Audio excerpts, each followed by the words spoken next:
So this is the entropy deviation chart.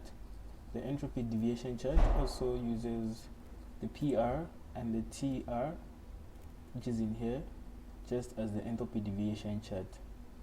So it also has a saturation line where there is saturated liquid here and there is saturated gas here. So the same way that the lines run from here, as you can see, they become vertical when they go into the saturation line. If you look this side, this is the entropy deviation.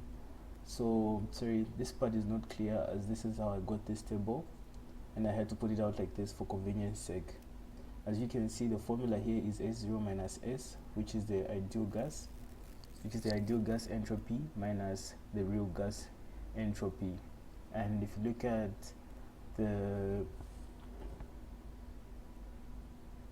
at the what's this here, if you look at the unit, it's in kilojoules per kilomole Kelvin.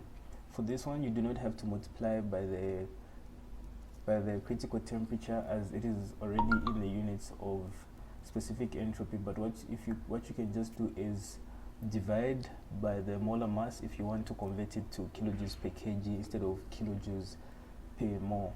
So exactly the same way we did when finding the change in entropy in the example is exactly the same way that you find the change in entropy, only that we do not multiply by the critical temperature.